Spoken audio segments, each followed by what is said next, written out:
Today we're talking about 10 new open-world games on Nintendo Switch. There's no filler here. Each of these games brings something unique to the table. Whether you want to roam alien forests, mix potions on floating islands, or chill in a pixel art world, we've got you covered. All right, no more stalling. Let's jump straight into number 10. This is the open-world Star Wars game people have been asking for years, and it finally delivers. You step into the boots of Kay Vess, a slick, fast-talking outlaw just trying to survive in a galaxy full of syndicates, bounty hunters, and imperial trouble. The game throws you into multiple handcrafted planets, each packed with missions, side activities, and opportunities to stir up chaos or make some credits. You're not playing a Jedi here, and that's what makes it so refreshing. You're sneaking into compounds, pulling off high-stakes heists, making deals in shady cantinas, and blasting your way out when it all goes sideways. The freedom to tackle situations your own way really shines here. There's space combat, ground stealth, dogfights, and a dialogue system that actually matters. If you've ever wanted to live the scoundrel fantasy in the Star Wars universe, this game finally makes it happen, and it does it in style. MD, fire up the hyperdrive. Ready to jump. Borderlands 4 is going bigger, weirder, and way more vertical. The chaotic loot shooter returns, but this time with a true open-world structure that spans across massive, seamless zones on a brand new planet. You're still picking from a wild set of vault hunters, each with their own unique abilities, but now you've got jetpacks, grappling hooks, and traversal tools that make moving through the world a blast. Enemy encounters are faster and way more aggressive, forcing you to stay mobile and improvise constantly.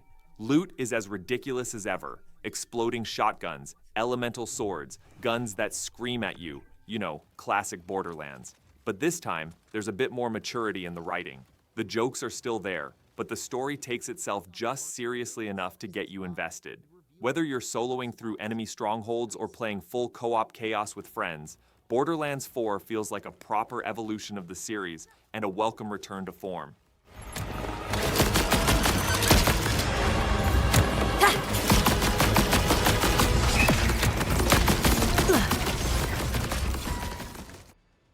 This is Elden Ring at its absolute peak. Tarnished Edition brings together the full base game and the massive Shadow of the Erdtree expansion into one brutal, beautiful package. Whether you're returning to the Lands Between or jumping in for the first time, there's never been a better time. The open world still feels like magic, massive, mysterious, and packed with danger in every direction. The DLC adds entirely new areas, legendary bosses, and 2 new starting classes that seriously change up early game strategies. You've got new armor sets, weapons, even custom looks for Torrent. And yeah, it's still tough, but the sense of discovery and freedom makes every death feel worth it. On Switch 2, it runs smoother, looks sharper, and hits just as hard. If you're looking for a game that rewards patience, exploration, and a little bit of masochism, this is it. Tarnished Edition isn't just the complete Elden Ring experience, it's the definitive one.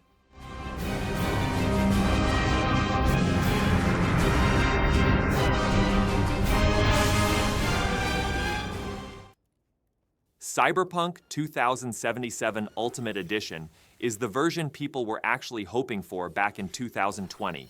It includes everything: the base game, all the post-launch updates, and the massive Phantom Liberty expansion, wrapped up into one polished, cohesive experience. With the 2.0 overhaul, core systems like AI, combat, driving, and perks were completely redesigned, making the game actually feel alive.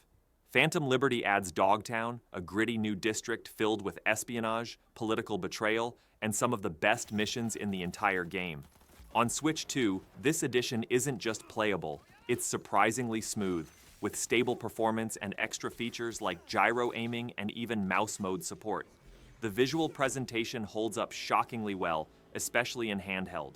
Whether you're crafting a stealthy Netrunner build or going full Cyber Samurai with katana swings, the build diversity feels deep and rewarding.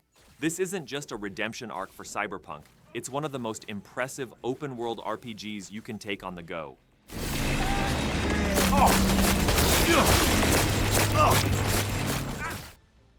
Alright, so this one's been around for a bit, but if you haven't played it yet, now's kind of the perfect time.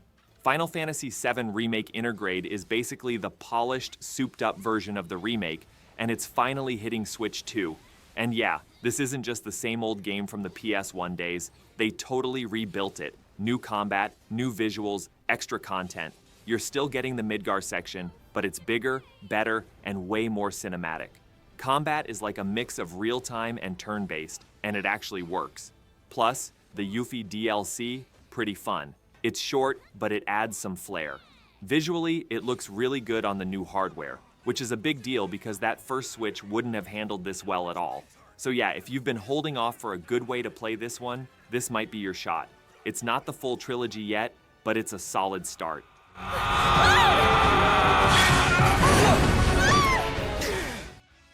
So, this one's for the JRPG heads. Trails in the Sky First chapter is getting the full remake treatment, and honestly, it looks pretty clean. The original is kind of a cult classic. Really detailed world building, slow burn character arcs, all that good stuff. And now they've rebuilt it with new visuals, smoother combat, and a much better pace. You're still rolling with Estelle and Joshua, getting wrapped up in political drama and ancient mysteries, but now it actually feels modern. The turn-based combat's been touched up, and they've streamlined some of the grindier parts without losing what made the game special. It's still pretty text-heavy, just so you know, but that's kind of the charm. If you've ever wanted to get into the Trails series but were overwhelmed by the number of games, this is where you start. And with this remake, it's never looked better. This one's kind of a hidden gem getting a second shot.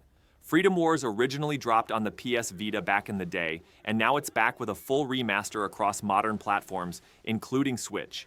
The concept is wild. You're basically a prisoner with a million-year sentence in a dystopian future, and the only way to earn your freedom is to fight giant biomechanical monsters. No, seriously.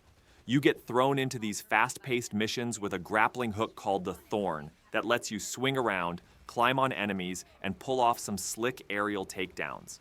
The remastered version runs smoother, looks cleaner, and adds some new quality of life stuff like difficulty options, better menus, and updated crafting. It's still got co-op, which was one of the best parts of the original, and it plays surprisingly well on handheld. If you're into monster hunting action with a weird dystopian twist, this one's definitely worth your time.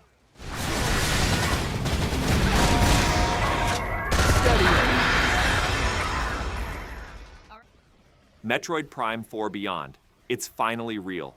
After years of complete silence, a dev team swap, and people thinking it was basically vaporware, we've actually seen the game. And it looks kinda awesome. It's still very much classic Prime, first-person exploration, scanning stuff, rolling into tight spaces with the morph ball. But the visuals are clearly next-gen for Nintendo standards. The new planet they're showing off?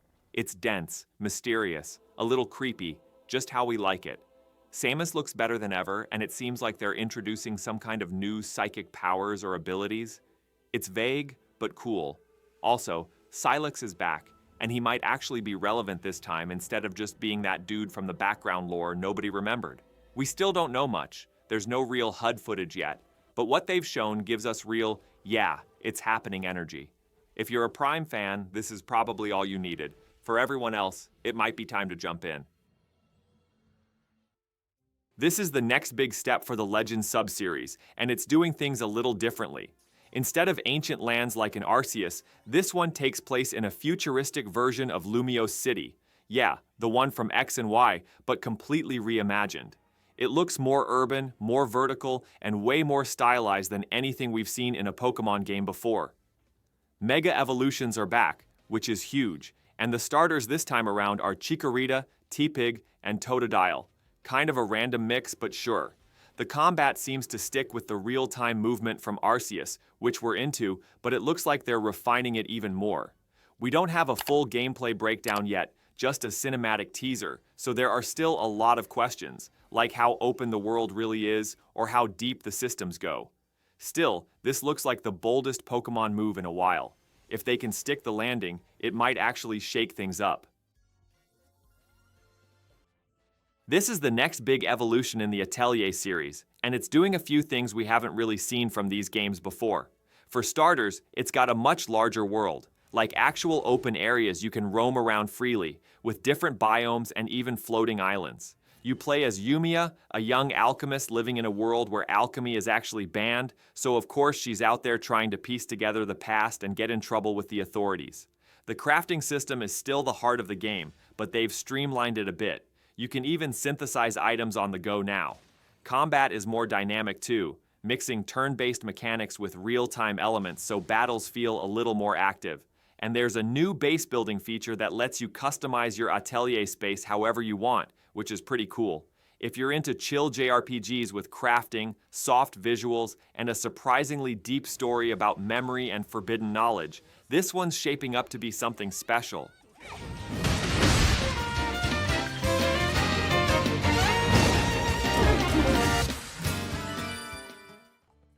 This one's a small game, yeah, but it's doing some interesting things with its open world structure. Little Lands drops you into a handcrafted pixel art world where you're totally free to go where you want, when you want. There's no main quest line pushing you forward. You explore at your own pace, meet quirky NPCs, pick up random side quests, and stumble across hidden caves or strange shrines just by wandering around. It's top-down, but it's still got that classic open-world feeling. You're encouraged to go off the path, poke around, and find stuff that's not immediately obvious. Combat is simple but satisfying, and the focus is more on discovery and progression through exploration rather than grinding. It gives off some major Link to the Past meets Stardew vibes, and honestly, that works. It's definitely on the smaller indie side of things, but as far as open-ended, chill adventures go, this might surprise a lot of people.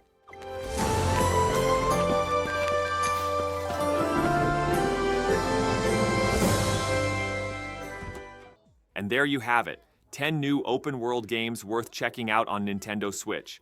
As always, let us know what you're playing or looking forward to down in the comments, and we'll catch you next time.